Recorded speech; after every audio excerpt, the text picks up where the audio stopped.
Manuel Cavalcante encomendou a ele, que depois com alguns assessores, o Belisário foi um deles e tal, fizeram então aquela proposta do que virou em 1981 a Lei Nacional do Meio Ambiente, a Lei 6938, que era espelhada e baseada na Lei 7772 de Minas Gerais, de 1980.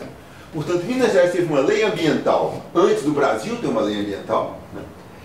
E aí outro dia eu estava conversando, estava numa apresentação conjunta com, inclusive, de uma audiência, uma coisa sobre a questão de que é isso, o que são os conflitos e a conciliação, a convergência com o Ministério Público. Eu dizia para as promotoras e promotores que estavam lá, hoje, com as leis, é difícil pegar e fazer com que as leis sejam cumpridas. Imagine como era fazer política ambiental sem lei, porque não existia lei ambiental, não existia parâmetro. Então tinha que ser um negócio que era altamente política no melhor sentido da política, ou seja, fazer com que alguém comprasse o desafio e, de uma maneira ou de se comprometesse a cumpri-lo sem ter um marco legal.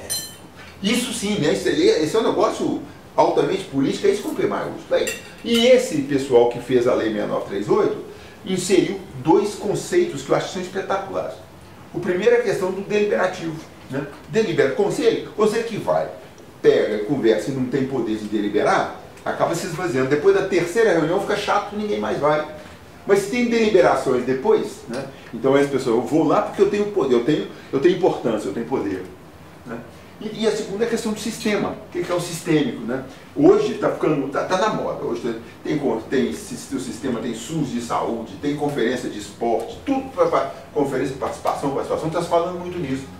Mas na época, quando você botou o Sistema Nacional do Meio Ambiente com os 3 níveis, federal, estadual, municipal, e cada um deles chamando a sociedade para participar, poxa, é um avanço muito grande para aquela época, né?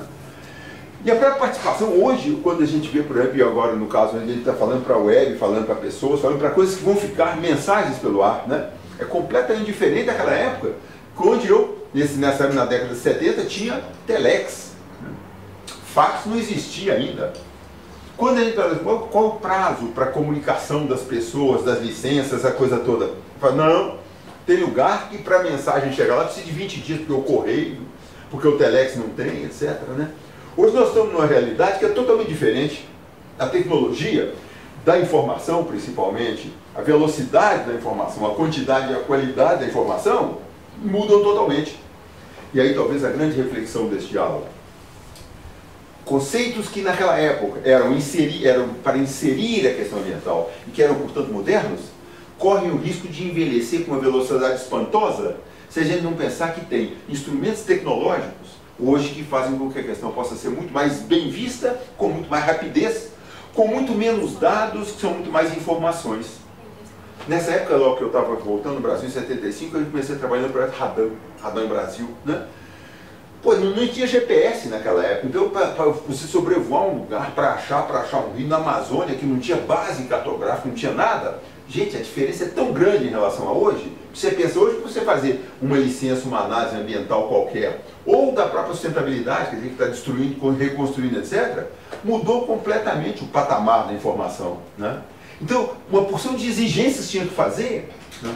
E prazos que tinha que se dar, etc., hoje podem ser totalmente dispensáveis e não ter essa morosidade enorme que todos os empresários queixam, que é para ter uma licença, né? Você demora dias e meses e tal, porque tem uma quantidade, um repeteco de informações recoladas que acabam sendo pouco na informação daquilo que a gente realmente precisa, que é de onde que a gente sai, com o empreendimento, sem ele, quais alternativas com ou sem ele, o que ele pode trazer de bom e de ruim. E aí isso é o que vai ser a sustentabilidade.